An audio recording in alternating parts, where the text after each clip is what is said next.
At my sister's graduation party. Paid for by me, she and my parents mocked my failures. I just smiled and raised a glass to her success. What they didn't know. By the next day, the panicked calls would begin, and their faces would go pale when they found out why. It was the night I watched my sister, Livia, raise her champagne glass, her perfect manicure glinting in the San Francisco sunset. The rooftop bar I'd rented for her graduation party cost more than my first car, but what was one more expense after everything else? This is my story, and it's about the moment I finally decided I was done being the family ATM. For 4 years, I'd been funding my sister's lavish dream life, all while I was stuck in a cramped studio apartment. I just want to thank everyone for coming tonight, Livia gushed, her voice carrying across the crowd, especially my amazing parents who made all this possible. I took a long, bitter sip of my drink, letting the taste match my mood. Behind me, the bartender, whom I'd paid extra to keep the top-shelf champagne flowing, popped another bottle. The sound made me flinch. "Sweetie, we're so proud of you." My mother, Vanessa, called out, dabbing her eyes with a monogrammed handkerchief. A degree from Berkeley. And now that marketing job offer. The job I'd quietly arranged through my professional network. The degree I'd funded through careful investments and brutal overtime. "Hadley, grab a picture of me with Mom and Dad." Livia waved her phone at me. I obliged, like always, capturing their perfect family moment while staying safely behind the camera. I excused myself, ducking behind a decorative wall to check on the catering. That's when I heard them. "Poor Hadley," my mother's voice drifted over. Still stuck in that accounting job. No husband, no real achievements to speak of. I worry about her. Livia's laugh was sharp. "She's just jealous. I mean, look at her. She couldn't even afford a new dress for tonight." My father's dismissive grunt joined in. Well, at least one daughter made something of herself. I pressed my palm flat against the cool stone wall, steadying myself. The dress they mocked? It cost $300. Cheap by their standards, but it was all I could afford after paying Livia's final tuition installment. "Hadley." Bridget's voice made me jump. My best friend touched my arm gently. "You okay?" I straightened up, smoothing my supposedly cheap dress. "Just peachy." "I heard them," she said quietly. "You don't have to keep doing this." "Actually," I said, a calm settling over me like frost, "I think I'm done." I walked back to the party, intercepting a waiter with a tray of fresh champagne. Livia was holding court with her college friends, showing off the designer watch I'd given her as a graduation gift. "Everyone." I clinked my glass, drawing attention. "I'd like to make a toast to my sister." Livia beamed, camera phones rising. "To Livia," I said, my voice clear and steady, "who worked so hard for everything she has." I paused, meeting her eyes. "Who never took anything for granted. Who absolutely deserves every single thing coming to her." "Ah, heads." Livia bounced over to hug me, her expensive perfume choking me. "That's so sweet." My mother wiped away another tear. My father nodded approvingly, probably relieved I'd kept it short. None of them noticed my hand shaking, or the way Bridget watched me with knowing concern. None of them saw me slip away to the bathroom, pull out my phone and send a single text. "It's time. Let's begin." Bridget's reply came instantly. "Are you sure?" I stared at my reflection in the bathroom mirror. The woman looking back wasn't the doormat they'd walked over for years. She wasn't the ATM they'd taken for granted. She wasn't the sad, lonely failure they mocked behind decorative walls. "Absolutely sure," I typed back. "Execute everything exactly as planned." I returned to the party, accepting another glass of champagne. Might as well enjoy what I'd paid for. Livia was taking selfies against the sunset, our parents proudly watching their golden child. Bridget appeared at my side. "You know what?" I smiled, real warmth flooding through me for the first time that evening. "I actually am. Because this is the last time I'll ever have to pretend." "To new beginnings," Bridget whispered, clinking her glass against mine. "To karma," I replied softly. Across the rooftop, Livia laughed at something on her phone, probably checking her social media likes. She had no idea her carefully curated world was about to implode. None of them did.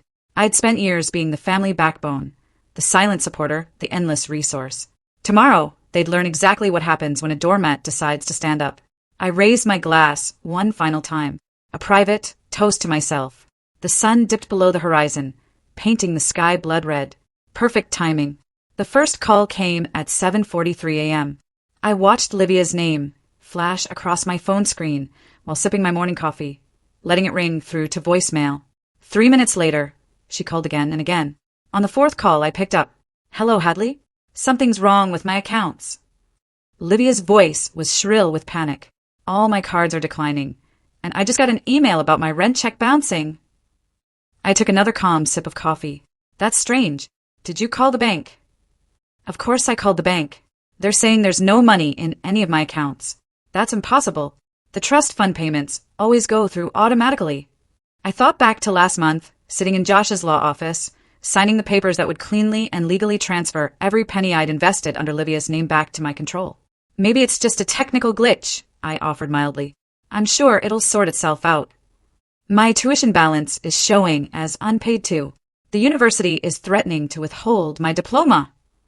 She was crying now. Can you please help? You're good with money stuff. I'll look into it after work, I said, knowing full well there was nothing to look into. My phone buzzed with another call. Aubrey, Livia's boyfriend. I declined it with a smile, remembering the conversation I'd had with him last week.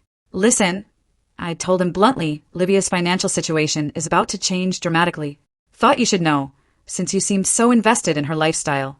He'd understood immediately, the gold digger's instinct for self-preservation kicking in. My office phone rang. Hadley speaking. Your sister's hysterical, my mother said without preamble.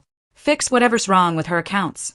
I'm at work, Mom. I can't just. Don't give me excuses. She needs to pay her rent. And what about her new apartment deposit, the one in that luxury building? The one I'd never agreed to co-sign for, despite Livia's assumptions. I'll look into it tonight. This is unacceptable. We're family. You need to handle this now. I ended the call, turning to my computer where an email from Ashton waited. The job offer in Geneva looked more tempting by the minute. My phone buzzed again. A text from Bridget. Livia just showed up at my apartment crying. Says Aubrey isn't answering her calls. Shocking, I texted back. Almost like he was only interested in her money. She's asking if she can crash here. What should I say? Tell her you're subletting to a family member next month. Stick to the plan. Around noon, my father called. Whatever game you're playing, stop it, he growled. Your sister's future is at stake. What game? I kept my voice innocent. I'm just as confused as everyone else. Like hell you are. You've always been jealous of her success. Dad, I cut in smoothly. I have a meeting. We can discuss this at the family dinner on Thursday. I hung up before he could respond, turning back to my spreadsheet, the one documenting every dollar I'd ever given them, every investment I'd made in Livia's name, every sacrifice that had built their comfortable illusion. By 3 p.m., Livia was desperate enough to show up at my office. Please, she begged, mascara streaking her cheeks. I need money for food. Aubrey's not answering. My cards are all dead, and Mom and Dad say they can't help. Of course they couldn't. Their own comfortable lifestyle depended entirely on my regular gifts. That's terrible, I said, not looking up from my computer. Have you considered getting a job? She stared at me like I'd suggested she sell a kidney. A job? But the trust fund. What trust fund? I finally met her eyes. The one Mom and Dad told you about. Did you ever see any paperwork for it? They said you handled all that. Did I? I tilted my head. Did I ever actually say that? Color drained from her face as years of assumptions began to crumble. Hadley, what did you do? Me. I smiled. The same smile I'd worn at her party. I didn't do anything. I just stopped doing everything. She backed away from my desk, shaking her head. You'll regret this. When Mom and Dad find out. Find out what? That the money they thought came from a family trust was actually from their supposedly unsuccessful daughter? That their perfect little world was built on my sacrifices. I turned back to my computer. Should be an interesting conversation. The door slammed behind her. My phone lit up with a text from Josh. All transfer is complete. Everything's ironclad. I looked at the Geneva job offer again, then clicked accept. The game was on and I had all the receipts. The Marshall Family Crisis Management meeting was held at my parents' house, the one I'd been quietly paying the property taxes on for 3 years. I arrived exactly on time, parking my sensible Honda next to Livia's, now repossessed BMW. This is ridiculous. My mother paced the living room, phone pressed to her ear. I've been a valued customer for 20 years. I demand to speak to your supervisor. Dad sat slumped in his armchair, staring at a stack of bounce check notices. Livia huddled on the couch, wearing yesterday's clothes and looking shell-shocked. The bank says there's nothing wrong with their systems, Mom announced, hanging up. Hadley, you need to call them. Use your financial expertise, or whatever. I already looked into it, I said, settling into a chair. Everything seems to be in order, legally speaking. In order? Livia's voice cracked. I am about to be evicted. My credit score is ruined. Aubrey won't even answer my texts. Have you considered getting a roommate? I suggested, or moving somewhere more affordable. More affordable. Mom looked scandalized. She can't live in some cramped apartment like she caught herself, but I finished for her. Like me? In my sad little studio. The one I could afford after paying for her degree. Silence fell heavy across the room. Dad's head snapped up. What exactly are you implying? He demanded. My phone buzzed. A text from Ashton. Paperwork's ready for Geneva. Need your signature by Friday. I'm not implying anything, I said, tucking my phone away. I'm just suggesting Livia might need to adjust her lifestyle. This is all your fault. Livia suddenly shrieked. You did something to my accounts. You're punishing me because you're jealous. Jealous. I laughed, the sound sharp enough to make them flinch. Of what? Your carefully curated Instagram life? Your fake job credentials? Your gold digger boyfriend who disappeared the moment the money dried up? How dare you? Mom stepped toward me. After everything we've done for you, everything you've done for me? I stood slowly. Please enlighten me. What exactly have you done for me? We raised you. We supported you. Did you, or did I support all of you? I pulled out my tablet, opening a folder labeled Family Expenses. Should we go through it year by year? Dollar by dollar? Put that away. Dad ordered, but his voice wavered. Make me understand. I continued, my voice steady. Help me see how I'm the ungrateful one when I've been funding this entire family's lifestyle for years. That's not true. Livia jumped up. The trust fund. Show me the trust fund paperwork. I challenged. Show me one document that proves it exists. More silence, more shifting glances. I've called a family meeting for Thursday, I announced. A proper one, with full financial disclosure. I suggest you all attend. Or what? Mom's voice was dangerous. Or you can continue trying to access accounts that no longer exist, calling banks that can't help you, and pretending this isn't happening. I headed for the door. Your choice. Wait. Livia called out. What about my rent? What am I supposed to do? I paused at the doorway. You know, I asked myself that same question 4 years ago when I was working 3 jobs to pay your tuition. Funny how no one cared about my housing situation then. My phone buzzed again. Bridget this time. Emergency. Livia is trying to access those backup accounts you mentioned during Y Night 2 years ago. I smiled, remembering those accounts, the empty ones I'd set up as decoys, knowing this day would come. One more thing, I turned back. Don't bother trying to access any other accounts you might remember me mentioning. Those funds have been reallocated. You can't do this to us. Mom wailed. We're family. Family. I met each of their eyes in turn. Funny how that word only matters when you need something from me. I walked out, closing the door on their protests. In my car, I pulled up the Geneva job offer again. VP of Investment Strategy, starting in 2 months.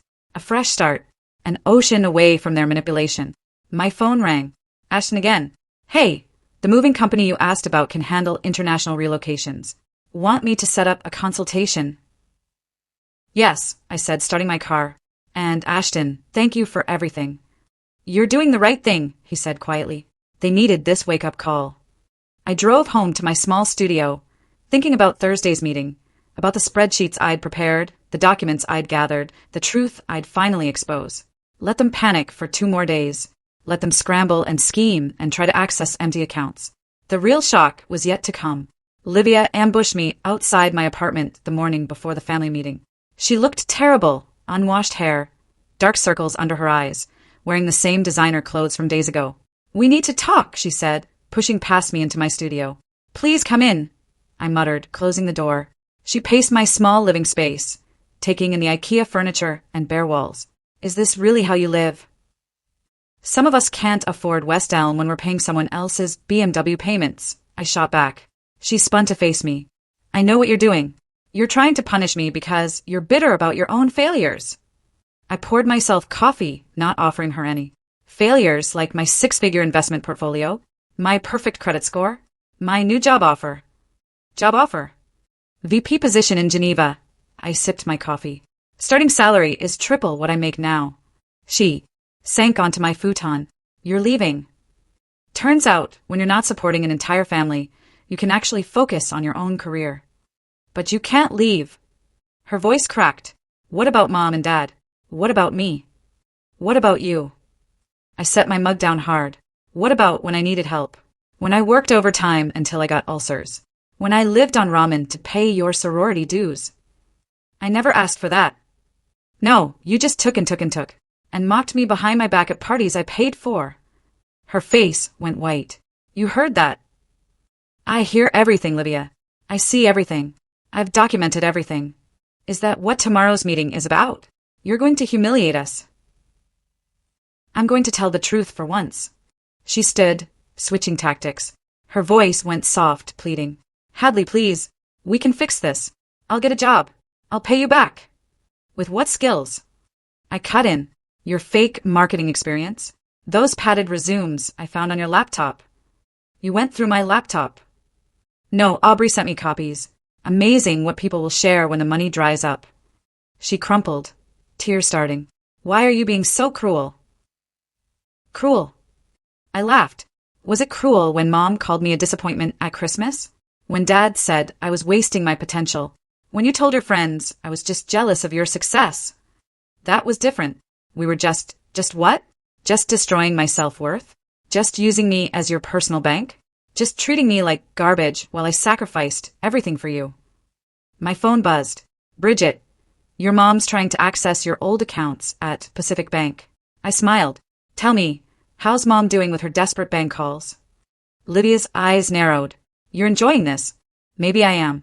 Maybe after years of being your doormat, I finally learned to stand up. By destroying our lives. No, by stopping you from destroying mine. I open my door. See you tomorrow at the meeting. Don't be late. You won't want to miss the PowerPoint presentation. Wait. She grabbed my arm. What about my student loans? They're going to default. I gently removed her hand. Funny thing about those loans, they never existed. I paid your tuition in cash every semester. She staggered back. That's impossible. The trust fund. Say trust fund one more time, I challenged. Keep clinging to that fantasy. My phone buzzed again. Ashton. Lee signed on your Geneva apartment. Riverview. Just like you wanted. Get out, Livia, I said quietly. Go home. Prepare yourself for tomorrow, because after I'm done, none of you will ever see me as the family ATM again. She left, mascara streaking her cheeks. I watched her walk away, no longer feeling the guilt that used to consume me. My laptop chimed with an email from Josh. Final documentation prepared for tomorrow. Everything's ironclad. They can't touch your assets. I opened the presentation I'd prepared. Slides of bank statements, transfer records, property tax payments. Years of financial manipulation laid bare in clean corporate formatting. My phone rang. Dad this time. I let it go to voicemail. Hadley, his message was gruff, desperate. Whatever you're planning tomorrow, think about your mother. Think about your sister. Think about... I deleted it before he could finish. They'd never thought about me after all. Tomorrow, they'd learn exactly what their perfect little world was built on. Tomorrow, they'd face the truth about their golden child's success. Tomorrow, they'd understand exactly what they were losing. And then, I'd board a plane to Geneva, leaving them to clean up their own mess for once. I closed my laptop, smiling at the thought of their faces when they saw the first slide. The real cost of family, a financial autopsy. I booked the small conference room at Josh's law office for the family meeting. Professional, neutral, perfect for a corporate-style takedown. They arrived together, Mom, Dad, and Livia, looking like they hadn't slept in days. Bridget sat in the corner, ostensibly taking notes, but really there as my witness. Josh stood by the door, silent and watchful. What's all this? Dad gestured at the projector screen. Why do we need lawyers? Sit down, I said, clicking my laptop to life. We have a lot to cover. The first slide appeared. A simple spreadsheet showing 4 years of transactions.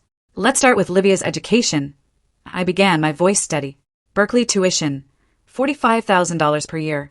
Sorority dues, $3,000 per semester. Housing, $2,800 monthly. Personal allowance, $2,000 monthly. We know all this. Mom interrupted. The trust fund. There is no trust fund. I clicked to the next slide. There never was. These are transfers from my personal accounts, routed through shell companies I created to maintain your illusion. Livia's face went pale. Dad started to stand, but Josh cleared his throat meaningfully. Moving on to property taxes, I continued. Mom, Dad, your house payments have been coming for me for 3 years, along with your car payments, insurance, and that renovation you insisted was essential. That's not possible, Dad whispered. Our investments were liquidated 2 years ago to cover Livia's shopping sprees and Aubrey's business ventures. Another slide. You gave him $50,000 of what you thought was trust fund money. It was my savings. You're lying, Livia said, but her voice shook. I placed a stack of folders on the table. Bank statements, transfer records, tax documents. Every dollar I've given this family, tracked and documented. Mom reached for a folder with trembling hands. But your job, you couldn't afford. I worked 3 jobs in secret, invested aggressively, lived on nothing while funding your lifestyle. I clicked again. Here's my actual salary history, and here's what I gave away each year. The numbers were staggering in black and white. Their faces showed the slow, horrible realization. The trust fund story was convenient, wasn't it? I continued. It let you take and take without guilt, without gratitude, without ever questioning where the money really came from. Why? Dad's voice cracked. Why go through all this deception? Because you needed to believe Livia's success was self-made, that her achievements were her own, that she was better than your other daughter, the sad accountant with no life. Livia started crying. Mom reached for her automatically. Don't comfort her. I snapped. Look at the screen. Look at what your golden child really is. A fraud, propped up by the daughter you dismissed. We never meant, Mom began, to mock me at the graduation party. I cut in. To call me jealous, bitter, a failure? Let's talk about failure. Next slide. Livia's falsified resumes. Her fake job experience. The internships I arranged through my network that she claimed as her own accomplishments. Stop it. Livia screamed. Just stop. Why? You never stopped taking. Never stopped lying. Never stopped pretending you earned any of this. Josh stepped forward, placing another document on the table. This is Miss Marshall's resignation from all financial responsibilities regarding her family, he explained professionally. Effective immediately. Resignation. Dad grabbed the paper. What does that mean? It means I'm done. I closed my laptop. No more money. No more support. No more silent sacrifices. You can't just abandon us. Mom's voice rose hysterically. Watch me. I stood, gathering my things. I start my new job in Geneva next month. Triple my current salary, as I mentioned. But don't worry, I won't be sharing at this time. Geneva. Dad's face went red. You're leaving the country? I've already signed the lease. First time I've spent money on myself in years. Feels good. Bridget stood, joining me at the door. Josh handed them each a final envelope. Cease and desist orders, he explained professionally. Any attempts to access Miss Marshall's accounts or contact her after today will result in legal action. Hadley, please. Livia tried one last time.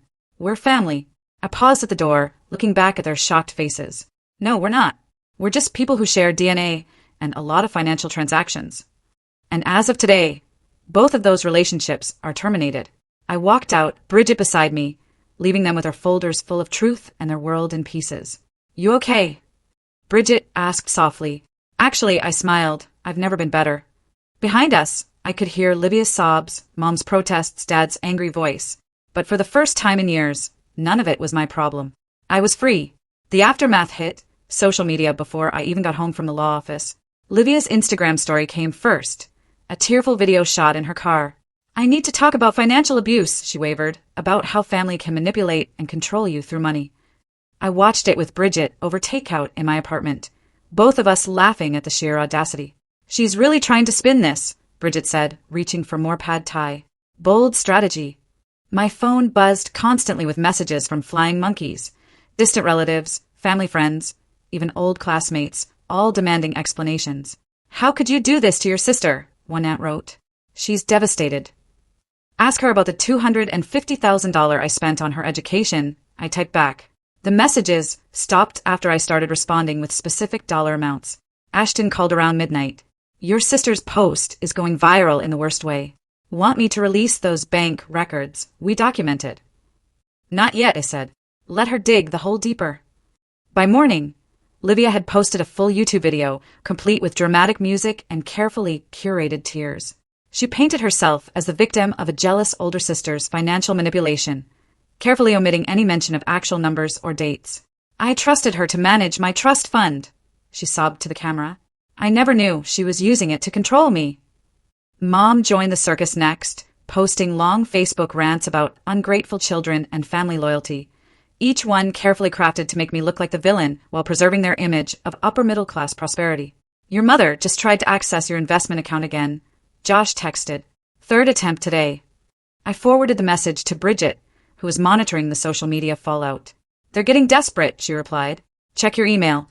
Aubrey just sent something interesting." I opened my inbox to find a forwarded email chain. Screenshots of Livia begging various friends and acquaintances for loans, making wild promises about repayment once she sorted out this trust fund situation. "Should we release these?" Bridget asked. "Not yet. Wait for it."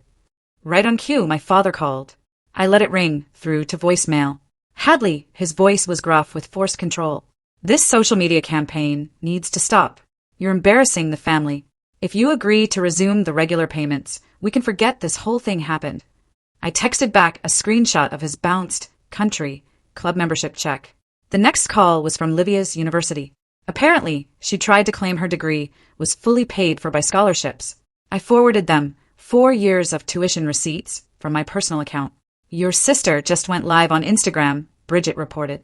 "She's calling you a sociopath." I smiled, opening my laptop. Time to end this.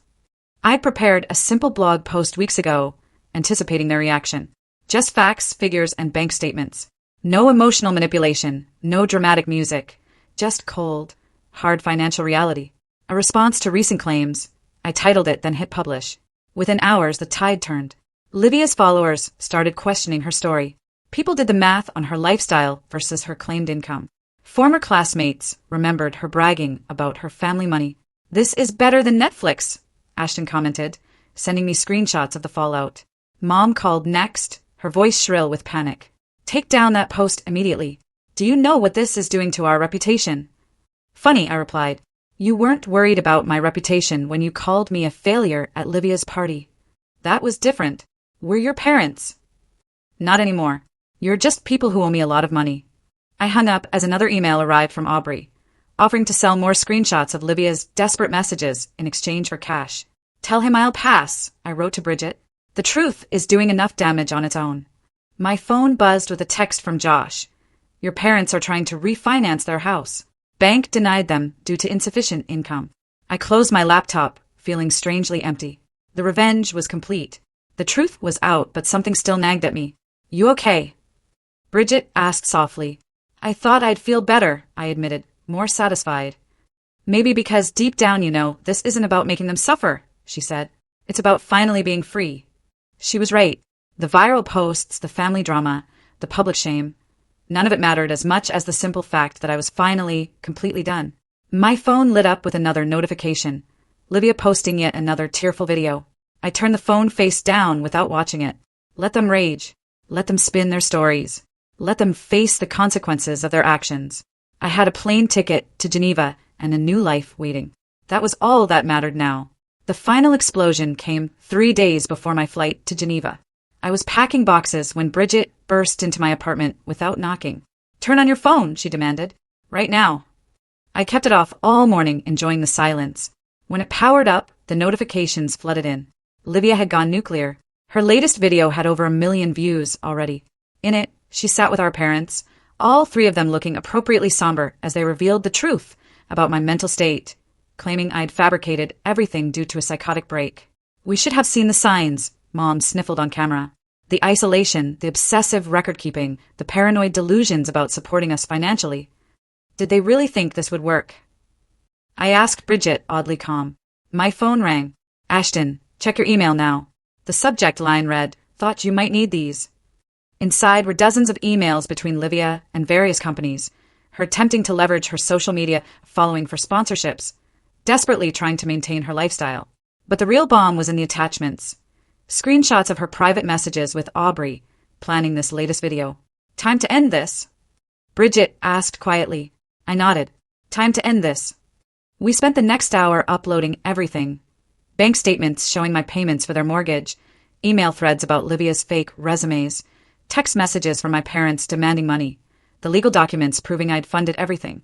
But the killing blow was the audio file, a recording from Livia's graduation party, capturing their mockery word for word. Send it, I told Bridget. She hit publish on my behalf, then hugged me as I finally broke down. It's okay, she whispered. Let it out. Years of suppressed emotion poured out. Not just anger or satisfaction, but grief for the family I'd never really had. The support I'd never received. The love that had only flowed one way. My phone exploded with notifications as the truth spread. Livia's followers turned on her. The family friends who'd condemned me went silent. Local news outlets started calling. Then came the text from Josh. Your parents are at my office threatening legal action. Should I show them the trust fund documentation? Show them everything, I replied. An hour later, he sent an update. They left in tears. Your father said, and I quote, we didn't know. We really didn't know. They knew, I texted back. They just didn't care. Ashton called next. The Geneva apartment is ready. Want me to move up your flight? I looked around at my half-packed boxes. Yes, please. Social media was in meltdown. Livia's influencer career was imploding in real time as sponsors dropped her. Mom's Facebook friends were sharing my evidence, turning their perfect family image to ash. Hadley, Bridget said softly, showing me her phone. Look, a new video was going viral. Aubrey speaking directly to camera from what looked like an expensive hotel room. Everything Livia claimed is a lie, he stated flatly. I watched her spend her sister's money for years. Watched her mock the person who gave her everything. The real victim here isn't Livia, it's Hadley. My phone buzzed with a text from Livia. You've ruined everything. I hope you're happy. For the first time I replied, no, Livia. You ruined everything. I just stopped paying for it. I blocked her number immediately after. Mom tried next. Please, we can fix this. We're still family. Block. Dad, you've destroyed your mother. How could you block? Feel better? Bridget asked. I nodded, surprising myself by actually meaning it. Help me pack. My flight leaves tomorrow night.